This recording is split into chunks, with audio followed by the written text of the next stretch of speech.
This week on The Futurists, Srujana Kaddevarmuth. Because of the unintended consequences associated with AI, we don't know what kind of a consequences, whether positive or negative, it would bring. So we need to be mindful in terms of how do we modulate this journey.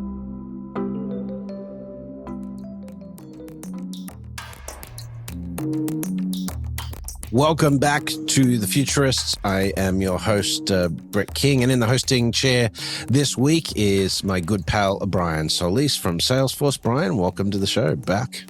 Hey, it's good to be back. I missed you. Yeah, no, it's great. It's the start of a new year, and it's going to be certainly an energetic new year. There's a lot of really interesting things happening. AI, we're going to get into that today, but I'm really enjoying doing this show, but every week, we are now getting into stuff that increasingly things that we talked about many, many years ago are starting to happen before our eyes, like the AI, like what's happening with climate impact and so forth. It's such an interesting time to be living. It's not without its challenges, right? Obviously, but in the field of futurism, I think there's a lot of really interesting potential. Yeah, that's what ChatGPT tells me. Yeah, I know I'm going off on a tangent already, but anyway, we're going to get into AI today. We have a really interesting guest from Walmart. She works in the global tech business for Walmart, but specializes in AI in their lab. Srujana Kaddevarmuth, welcome to The Futurists. Thank you so much for having me here. I'm excited to have this conversation. And where are you based, Srujana? I'm based off Bay Area. Bay Area, okay. That's right. Well, so you and Brian hail from the same rough area, although he's in New York today. Oh, okay. So probably he the escaped the Bay floods Area. And all the rains that we are experiencing for the last couple of weeks. This is what I'm talking about, right? This, we didn't expect these sorts of things with the climate to be happening until the 2030s, right? That's Honestly. True. Like in the projections we had, but it seems to be happening now. We have these more extreme weather events more frequently, and the Bay Area really got hit hard, That's true. with this stuff. Yeah. But let's be positive. Mm-hmm. So what is, obviously there's some very straightforward applications of artificial intelligence in Walmart, such as, using robotics in factories to improve the efficiency of the factories, potentially, automated delivery technology. We know Walmart's been working on a series of drone technologies. Obviously they've done partnerships with robotic and autonomous vehicles in that play. We could even think of maybe having robots and AI in, the stores, robot vacuum cleaners and floor cleaners and things. But so it sounds like a lot of potential AI use. So, what's your role in terms of the fit with all of that? Do you oversee a number of those programs? Are you deep diving on certain elements? How does it work in terms of the AI practice at Walmart? Yeah, wonderful question, Brett. So in terms of my portfolio here at Walmart, I lead the artificial intelligence charter for our omni retail business, as well as the new and emerging business in the consumer ad tech space, as well as data monetization space and membership space. These are all different businesses of Walmart. So we focus a lot on using data and specifically AI algorithms to build various personalization systems, recommendation systems, voice conversational platforms. And also when you talk about using drones for delivery, definitely that involves a lot of using computer vision algorithms. When we talk about AI in the stores, we look at using shelf intelligence, again, using a combination of OCR techniques as well as the computer vision techniques. But also there is been a lot of usage of AI in the customer experience space, wherein we are building these conversational platforms as well.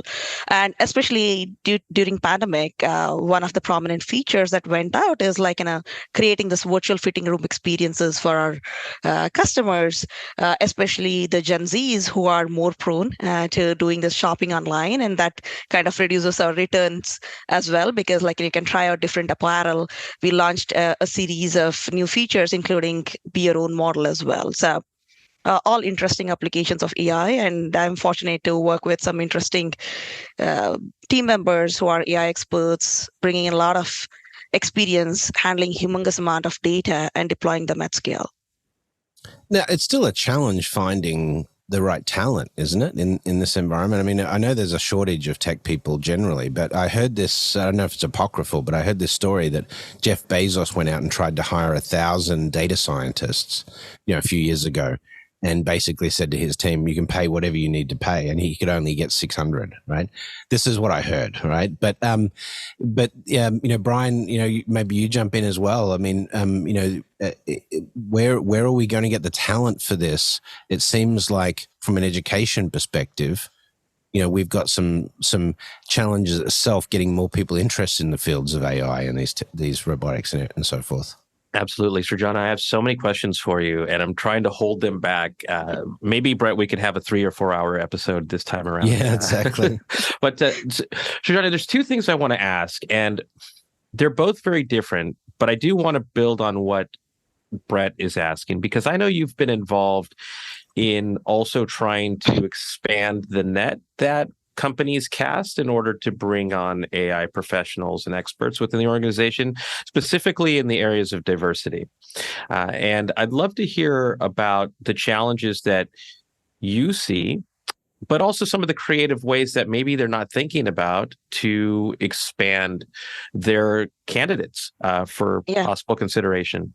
Yeah, absolutely. So in terms of overall getting the talent, right? So Brett really touched upon a very important point, right? So there is definitely this need of data scientists within the industry, because AI is evolving, and a lot of other industries which did not have these dimensions of AI applications earlier are now trying to explore applications of AI within their space. However, the challenge is not just about getting the talent, but also the talent that can adapt with the industry needs over time, right? So because when I started 10 to 15 years ago, it was primarily looking at a data scientist should have some sort of skill sets around ability to handle humongous amount of data sets programmatically, because we are getting a lot of data. Also having a decent understanding of statistics and a bit of a domain knowledge.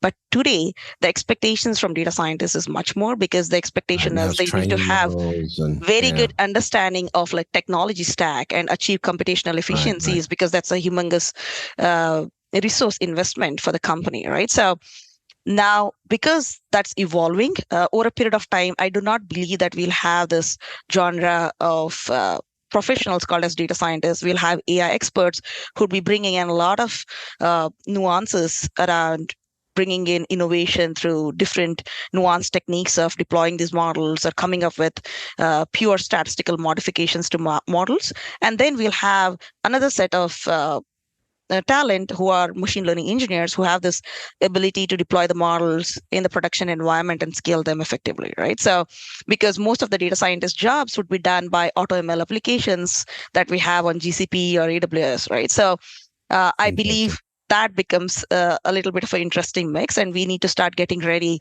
to hire similar kind of talents. Having said that, the industry is maturing. Not all the teams would require applications that would be AI driven. There could be a value chain wherein we are looking at applications which could require simple regression models to solve the problems, right? So there needs to be an analysis of the overall value chain, and how do we help the organization evolve through this value chain, right? In terms of the second aspect that you spoke about around diversity, as we are seeing more and more AI applications across different industries and touching different sections of the society, it only makes sense for us to have the equal representation amongst the people who are developing these algorithms and these products, right? However, that is not a case at this point of time, right? So women in tech statistics indicate that 80% of the technology jobs are held by men, and only 20% being held by women. And 26% of the computing related jobs are held by women. And out of that, only 3% being held by Asian women.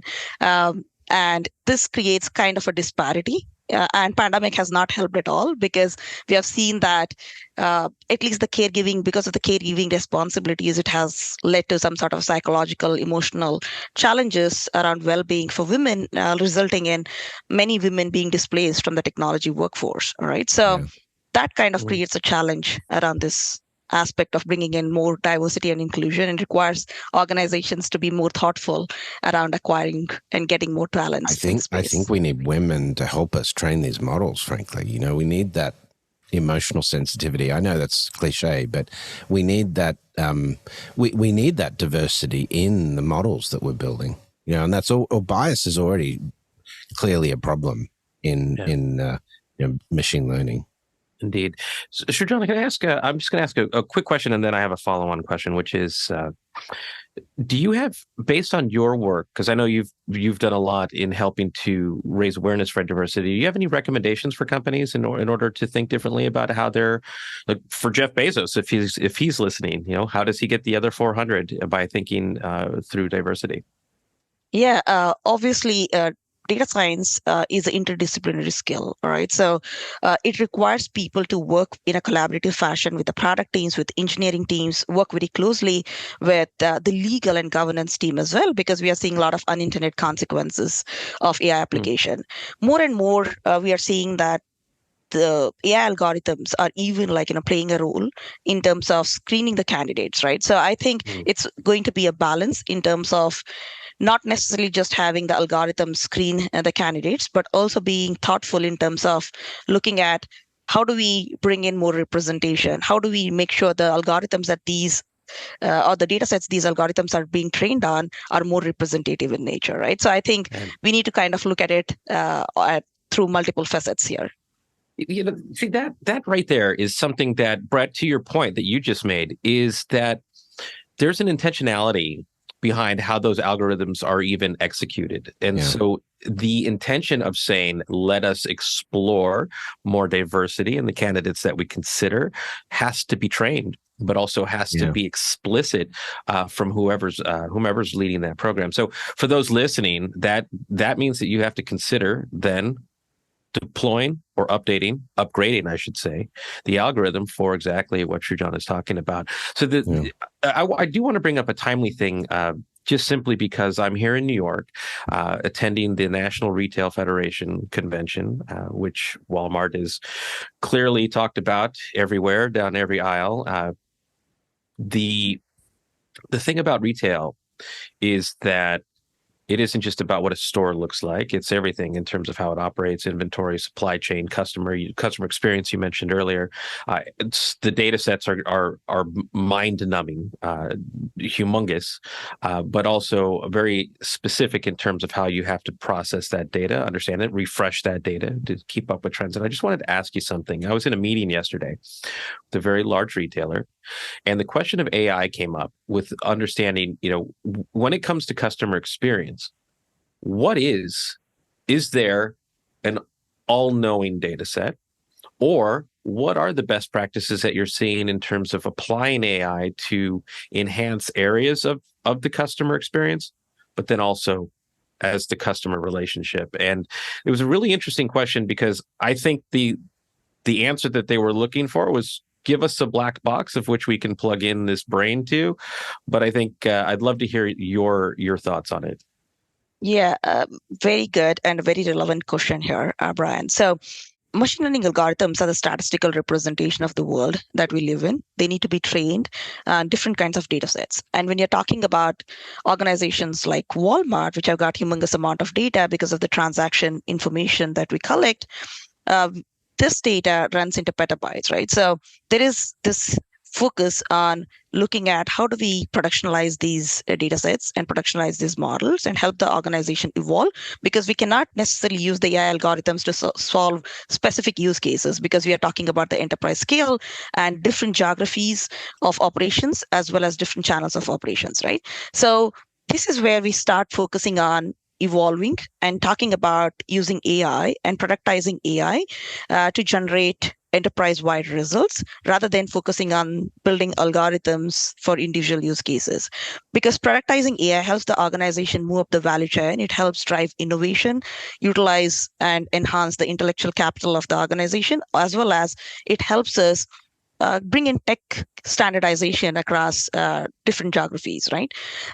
But there are certain challenges associated with productizing data science, right? As you rightly mentioned, around bias that's there in the data sets, but also there are issues around losing resource investments, right? So when you talk about the customer experience, most of the projects succeed, but sometimes because the customer behavior is evolving, if the projects do not succeed, the best case scenario is that you have just built a proof of concept, and the worst case scenario is that you have built the entire product end to end, and the results are not relevant enough, right? So focusing on mitigating those biases. Mm-hmm. Yeah, so you do talk about the personalization element and so forth. And obviously we've talked about some of the more future focused projects like, the drone delivery and so forth. But what innovations have you already put in place at the store level using AI? Can you talk about that? Yeah, I can briefly touch upon that. So as I mentioned, at the store level, right? So there is shelf intelligence, right? When we talk about maybe looking at scanning and looking at placing different products across different aisles, we need to kind of look at the space optimization. We also need to look at how is the customer experience overall. But also when you look at this from the online or the e-commerce perspective, we look at the digital real estate, and we also look at evaluating the use of this digital real estate as well. So there, the taxonomy, the product taxonomy, and making sure that we personalize the customer experience so that they are able to fetch the right items at the right time because of the placement becomes very important, right? And also when you talk about the creating the virtual fitting rooms, again, that requires a lot of CV, OCR applications as well.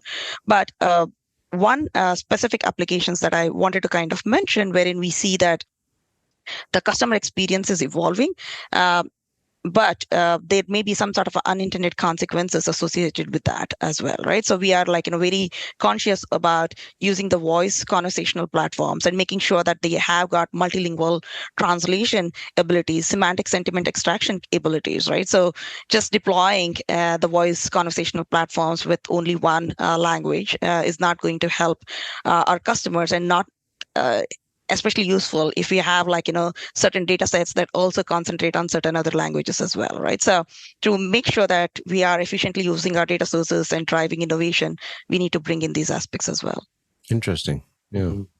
Srujana, let's take a slice of that, because AI is feeding every facet, it sounds like, of the Walmart business. I recently read that even on the logistics side, that Walmart as a service is going to start helping retailers with logistics, with CX, with e-commerce implementations.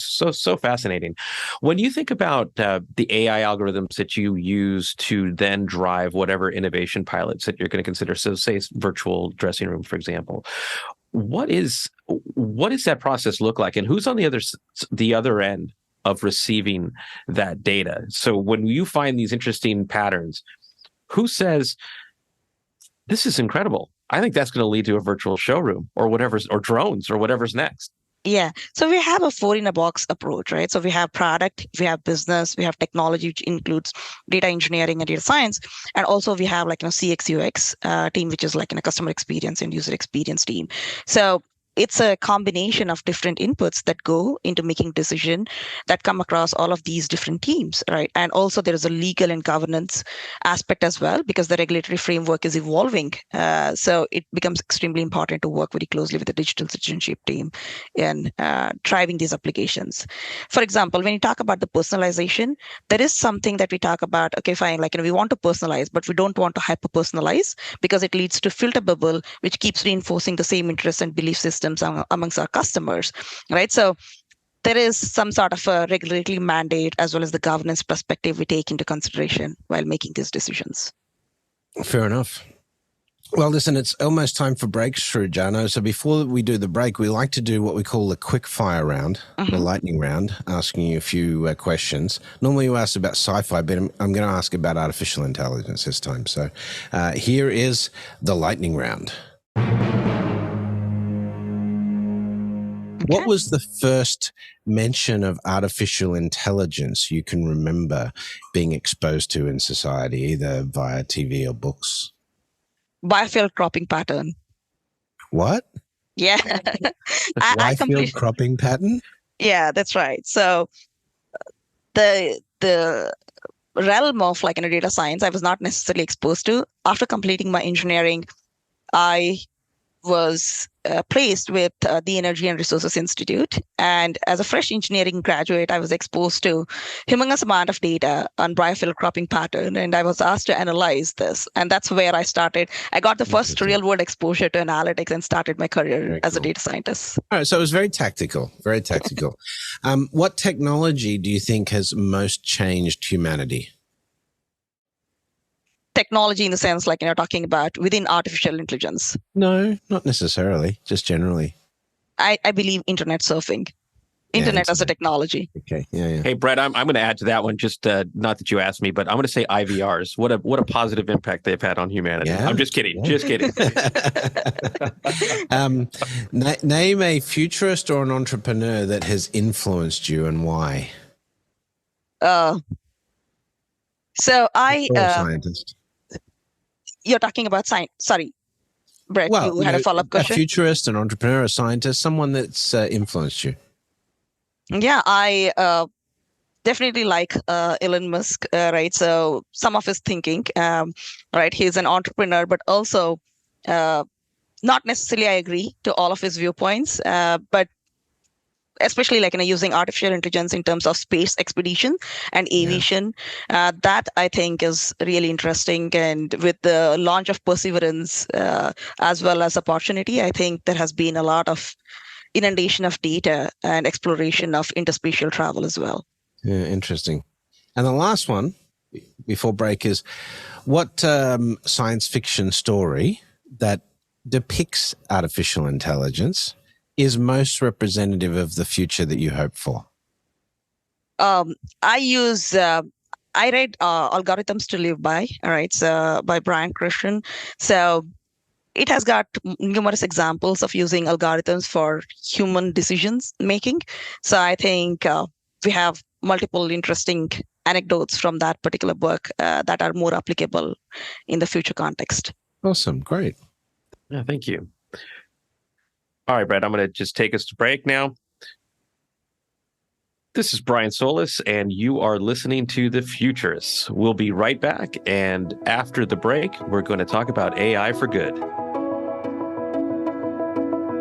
Provoke Media is proud to sponsor, produce, and support The Futurists podcast. Provoke.fm is a global podcast network and content creation company with the world's leading fintech podcast and radio show, Breaking Banks.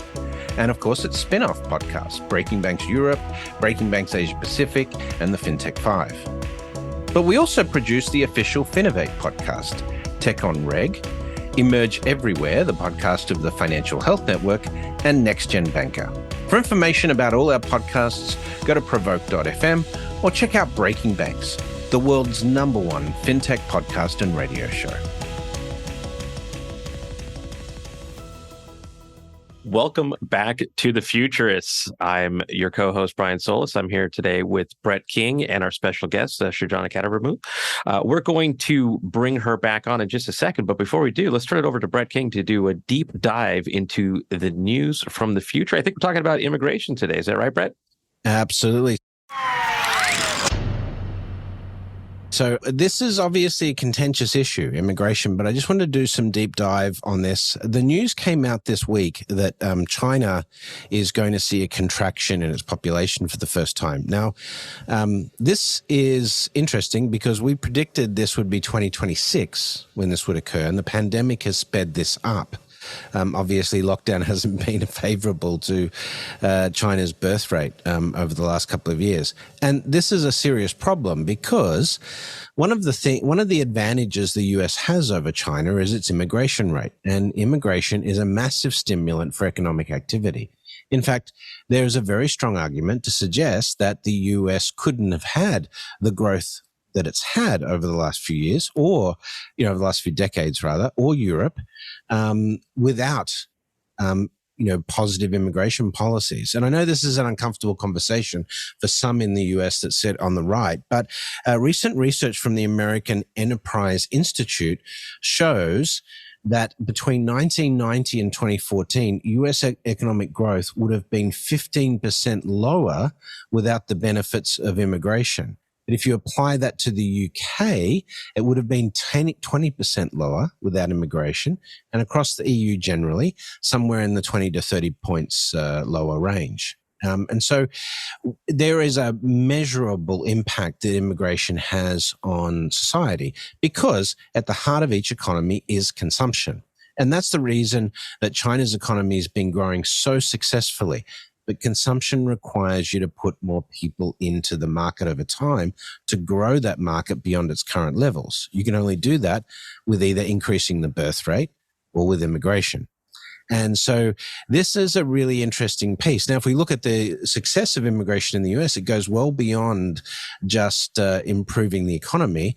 We see a 45% of Fortune 500 companies listed on the US stock exchange were founded by immigrants, and the economic impact of that measures in the trillions of dollars. But here's the really interesting the issue that we talk about when we look at climate change. Climate change is also going to produce a flow of immigration, mass immigration globally, because of food scarcity, because of weather conditions, eco-refugees. So we are naturally going to have that huge movement of people. But at the same time, we're seeing contracting birth rates across most countries in Western Europe now, or at least slowing. Italy is contracting. Japan is contracting. Soon, France and Germany will be in those situations. In the US, it's not until the 2030s that that's going to happen, but it is also going to happen in the US. So if you align this, there's a fair chance, I think, that in the 2040s, immigration is going to become a significant competitive force in economic growth. It'll be one of the only levers left, because artificial intelligence will already be changing the mix of resources and employment and things like that. You want real differentiation in terms of economic growth. You're going to need consumption. You're going to need immigration or birth rates, and birth rates aren't going to get you there. So that's my news from the future this week. I hope it was of interest. But given the discussions we've seen on China's population growth stall there, and the debate that continues in places like the United States and the UK on immigration, I thought that was a useful conversation. I do cover it off in The Rise of Techno-Socialism. But Srujana, let's jump into a bit of, AI for good. And you do work with the United Nations in some respect too. Can you talk a little bit about that? Yeah, definitely, Brett. So, United Nations Association San Francisco chapter is, I'm associated with that. I serve on the board. We do a lot of activities, right? But United Nations in general has been focusing on global sustainable development goals. At the heart of this global sustainable goal development, there's an urgent call for action to achieve 17 sustainable development goals, which occur in partnership with developing and developed nations, and focuses on elevation of poverty, deprivation, while also helping mitigate climate crisis, increasing biodiversity, preserving our forests, and conserving our oceans, while also spurring economic growth. Right. So this led to emergence of. It's a long shopping list of things. It's big ticket stuff too. Yeah, and this has led to the emergence of UN Global Pulse Policy, because it's understood that data happens to be the foundation in terms of setting the targets and achieving that, right? So this leads into the question around AI as a future thinker in this space, and you must think about the application of AI for doing broader good in society. Where do you see AI really being of leverage in respect to solving some of these bigger problems that we're going to have to deal with over the next 20 to 30 years? Yeah, so there is a lot of usage of AI, and AI is evolving, and we are outsourcing a lot of decision-making ability to AI. However, in terms of the social good space, it's just like in the nascent stage, primarily because we were not having clean data sources to train the AI models that were publicly available. But UN has started consciously focusing on developing these data sets for public consumption and usage, right? Even in the United States, a lot of these agencies are putting together certain data sources that are available on the websites, for example, Ocean Protection Council and California Natural Resources Agency. So I believe a lot of these data sets, which are publicly available, would lead to streamlining of AI applications and crowdsourcing of these applications and people analyzing that. Especially and I see some of the applications happen to be in mitigating the social menace like human trafficking. Also, I see a lot of applications of AI in the agriculture space. Yeah. Well, money laundering, a lot of these areas will be able to use algorithms, and they'll be far more effective than we are. Even just what they've done with Shenzhen, the smart cities, in terms of policing on the roads and using AI and image recognition to issue tickets like speeding tickets, or if someone's not wearing a seatbelt, you just get a text message as a fine, instead of sending out police force to do that. And it's far less risky and low impact. So there's a whole lot of range of, social, improvements that could come with some of these techs. But it could also be invasive, right? Yeah, that's true. And that's why there's going to be emergence of rules that would focus a lot on regulating the applications of AI.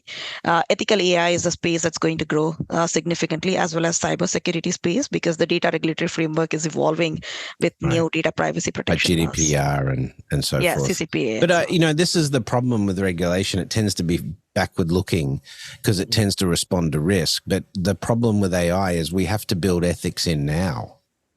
That's true. What's the industry doing for that? Yeah, many people think that ethical AI is focusing on how do we use the application to bring in better equity in terms of the usage of these algorithms, right? But it goes far beyond that, looking at how do we do the feature engineering to all the stages of building the model, validating that, and including creating the data sets that are more inclusive, right? So we have seen many of these racist comments unleashed on social media because the algorithms were trained on these kind of biased data sets, right? So I believe the first focus area for the industry is going to be around creating inclusive and representative data sets to train these algorithms on. Yeah, fair enough. I'd love to follow up. Yeah, why don't you jump in, Brad? I work with a colleague. Her name is Paula Goldman here at Salesforce, who leads our AI ethics practice. And shout out to Paula. We were working on a program today that literally is putting a face to AI. So there's companies out there that are essentially representing digital humans, let's just say, and the ethics in terms of AI algorithms, but also in terms of the visualization then of that AI. I just love to hear your thoughts on what to keep in mind as we say, in the examples Brett shared, we're going to see, since you're working in CX, for example, we're going to see the application of a visualized AI in terms of customer service or clienteling in terms of shopper assistance or shopping assistance, and would love to hear how you might be thinking about sort of this next level of AI ethics. And then I have a question for you afterwards about quantum. Yeah, absolutely. So in terms of AI ethics, right? So we look at, especially in the retail sector, right? So there are a lot of applications, but if you look at overall the supply chain, right, making them more eco-friendly, looking at making them more inclusive, is one of the areas, right? So also when you look at like an ethical AI, it does not come outside of like in a governance as well, right? So governance and ethical AI should go hand in hand. As Brett mentioned, there are like a lot of these backward-looking policies around regulations that are coming in, but also as we start looking at giving consent and mandating consent, and as we are moving to the cookieless world, all right? So the way you profile the customers, the way you personalize, everything gets the decision-making ability gets shifted to the consumers, right? They can give the consent, or they even have the right to kind of delete their overall existence from the data set. So I believe if there is going to be less power in terms of how data scientists could use the algorithms to build these, considering like consumers are going to weigh in a lot going forward. So let's bridge that back into the work that you've done around social good. And you live in Northern California. We've had our fair share of atmospheric rivers in the last few weeks. That we've also had devastating wildfires. Is that like a weatherman term, atmospheric rivers? That's pretty interesting. It is. It is. We're no longer the futurists. Now we're the weathermen. But earlier when we talked about applying AI pattern recognition to drive innovation at Walmart, and that you have someone on the other end to receive that information, think about it, and to execute. So do you feel like there are things that need to be done in order to raise the flag around the AI work being done to say, let's look at prediction models around not just climate change, but the actual impact of things that are going to drive what Brett was talking about in terms of immigration, like eco-immigration, for example. What do we need to do as a society to get that information into the hands of people who are going to take it seriously and act upon it? Yeah. So this requires a lot of mobilization and awareness generation, right, Brian? So there are multiple stakeholders, even like, for example, if you look at the non-profit organization, right? So they are doing a lot of work. Let's say, take the example of Global Emancipation Network, right? So they are using computer vision algorithms to detect what are the potential sources for human trafficking and providing that to the law enforcement authority. But law enforcement authorities would have like a limited bandwidth to kind of attend to all of that, right? So it becomes extremely important for us to start looking at considering these stakeholders and generating that awareness and mobilizing them and taking them along.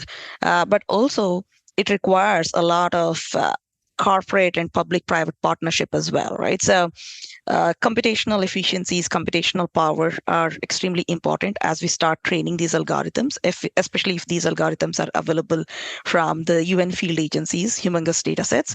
So it becomes important for corporates to partner with nonprofit organizations to drive this kind of a momentum and awareness all along. Yeah, thank you for that. I think, Brett, I know that we're going to come to the top of the hour here, but maybe, Srujana, I'm interested in the quantum question too. You raised that earlier, but what if we're getting futuristic, where does quantum fit into AI? Because I don't hear a lot of AI practitioners talking about applications of quantum as yet, but it's got to be coming, right? Yeah, and just to put the little the icing on that one, Srujana, is that when I was at NOSCOM in India as COVID was breaking out, I was there to explore the role of quantum in tackling some of these bigger issues like climate change. And I would love to hear sort of where we are in that evolution in AI of how soon can quantum driven AI or AI driven quantum tackle these scenarios, and what's going to be different about it?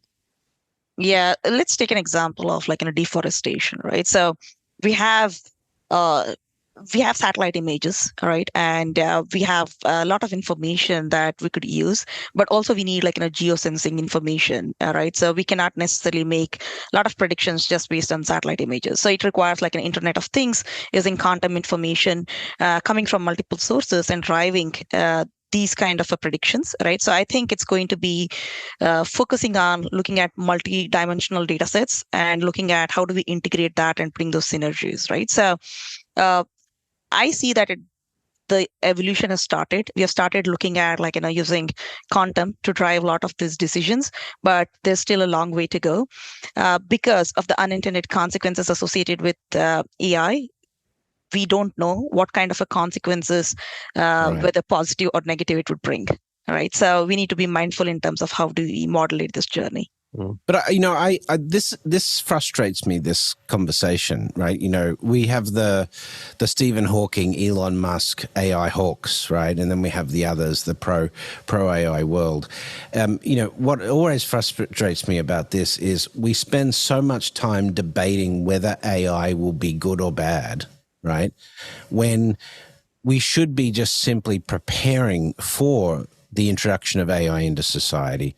We should be thinking about the regulations that, restrict AI or make it, positive and ethical for society. And we should be implementing, those guidelines on a global basis to ensure that it's a positive future, rather than let's just hope for the best. Hopefully it's going to be good and not bad, right? It's like, but we don't even know if it's actually going to happen, right? Like AI, you look at ChatGPT now, it's not taking anybody's job, right? This is the conversation you hear, right? And it frustrates me because we should be doing more planning and more thinking about that. So here's what I want you to take us on a journey with, Srujana, is take us out 30 or 50 years. What is the world going to look like from an AI perspective? And you can be dystopian or utopian in that view, but what's that potential world look like in 30 years with AI infused in society?